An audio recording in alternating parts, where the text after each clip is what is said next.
Voltamos com o Olhar Empresarial, que hoje está recebendo o professor Luiz Almir aqui no bate-papo sobre planejamento governamental e carreira. E a pergunta que nós deixamos no ar foi sobre a obrigatoriedade no voto aqui no Brasil e o que o Estado está implantando para o desenvolvimento regional.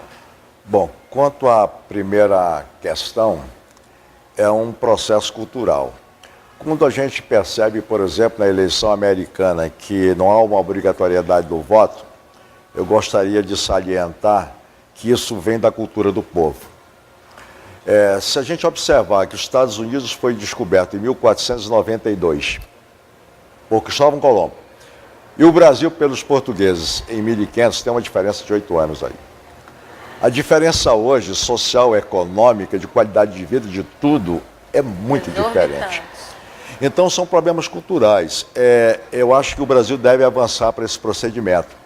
Até porque a atual conjuntura, o que pesa, o Brasil dá uma aula de tecnologia de votação.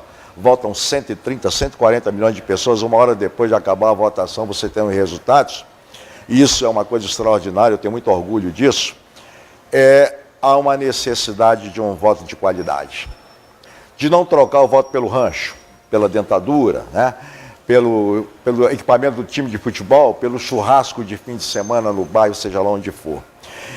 Mas esse voto de qualidade, consciente, eu tenho a impressão que vai começar a acontecer quando, principalmente, a área educacional, governamental e das áreas privadas que trabalham com educação começarem a ter uma consciência crítica sobre a sociedade. Nós não podemos estar em passo largo, porque na hora que nós tivermos a escolha do voto só por algumas pessoas que possam votar, a corrupção talvez seja maior. O preço do voto vai crescer muito mais. Se hoje é R$100, R$200, provavelmente a outra vai ser muito maior, porque diminui a massa crítica que vai escolher. É preciso tomar cuidado com isso. De que forma o município e a sociedade elas podem contribuir com o planejamento do governo? Bom, antes de responder, eu quero dizer que você também fez uma pergunta sobre qual é a estratégia que nós estamos montando para o planejamento estratégico.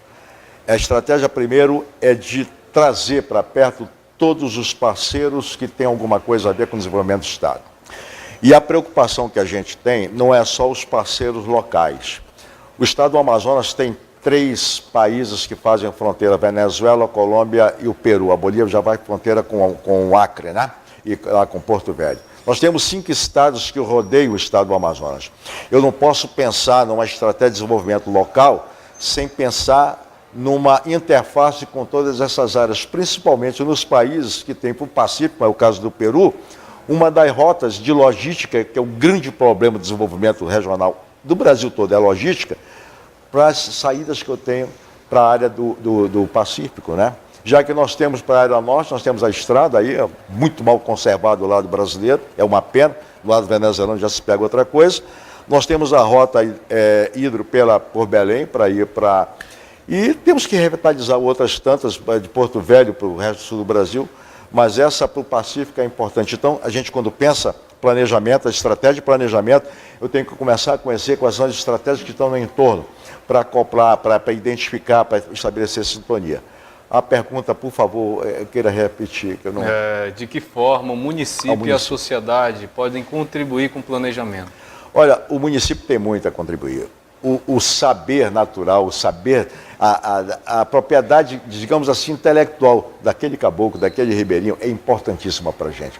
Tanto é que um dos focos da nossa área temática é a biodiversidade. E a biodiversidade está muito perto daquele dia a dia do ribeirinho, do homem do campo.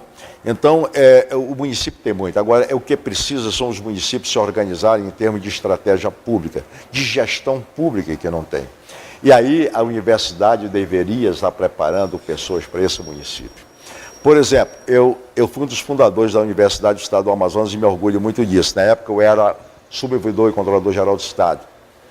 Mas uma das coisas que a gente percebia na integração dessa nova universidade é que ela começasse a pensar em desenvolver os polos nos municípios, competências acadêmicas que viessem de encontro àquela economia, àquela realidade.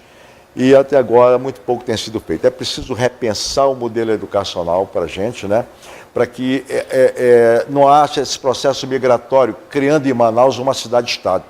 Manaus é uma cidade dificílima de trabalhar, porque é uma cidade-estado. É uma cidade pungente de um projeto chamado Zona Franca de Manaus, né, o PIM, que não deveria ser isso, nós já fazemos mais de 40 anos. Essa é a realidade do planejamento estratégico agora, repensar um novo modelo. E esse modelo está na mata, está na beira do rio, está no quintal, que é a biodiversidade, que é tão pungente quando for explorada racionalmente, quanto o PIM, ou talvez até mais em termos de dimensão econômica. Então é isso que a gente está fazendo, trazendo as competências, seja de onde for. E o interior tem muito que nos ensinar. É do interior que vem aquela sabedoria popular de que aquela planta serve de uma dimensão medicinal que está sendo feita. E que depois é que entra os grandes laboratórios, as universidades, para descobrir que aquilo realmente é um potencial muito grande. E olha, 2 grandes marcos estão presentes nesse plano, o fármaco e o cosmético. São 2 extensões econômicas muito fortes no mundo inteiro. Movimenta bilhões. E que nós temos aqui, sem falar no Nióbio em São Gabriel da Cachoeira, estimado em quase 3 trilhões de dólares a mina, o Caulim em Manaus, Rio Preto da Eva, Presidente Figueiredo, e outros tantos que tem Casterita, ouro, no madeira, tem muita riqueza. O que está faltando é justamente a chamar isso, fazer com que os nossos governantes tenham compreensão disso, e o governante inteligente pega isso, porque isso é uma marca de governo. É uma marca de governo que não é para agora, ela nasce agora, mas ele se projeta. Até hoje nós sabemos o quanto Eduardo Ribeiro fez. Né? Quer dizer, ele se projeta por anos, são pessoas, são personalidades que jamais serão esquecidas, porque contribuíram para uma qualidade de vida melhor para o Estado. Professor, estamos chegando na reta final do programa e a pergunta, eu quero que você deixe uma sugestão para aquele gestor que ainda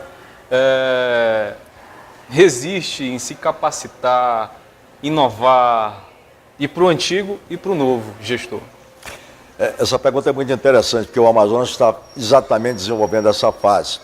Eu quero até parabenizar os dirigentes políticos que fizeram com que houvessem cursos de aperfeiçoamento no Estado para os servidores do Estado e começar a repensar a nossa ordem econômica, que nós não podemos ficar adormecidos somente no berço do PIM, do PIM, da Zona Franca de Manaus. O Amazonas é abençoado por Deus de ter um potencial extraordinário para fazer isso. Verdade. Mas isso só se faz com planejamento. E acabar aquela história que cada governante venha com a síndrome de Pedro Álvares Cabral. Ele acha que descobriu tudo, nada aconteceu e começa a fazer as coisas conforme queira, sem respeitar toda uma evolução que a sociedade vem passando, que o mundo vem ensinando e que precisa ter uma simbiose. Eu tenho a impressão que o recado que se tem é que, para os nossos governantes, para os nossos empresários, é que eles procurem se acoplar e procurem pensar hoje o que vai acontecer amanhã. Pensar em conjunto, né? Sem ser a vaidades à parte. Não pode, nem os partidos à parte, né? O planejamento, ele é técnico, mas é uma ferramenta política extraordinária. Quem sabe utilizar, fica perene. Quem não sabe, paciência. Tá certo.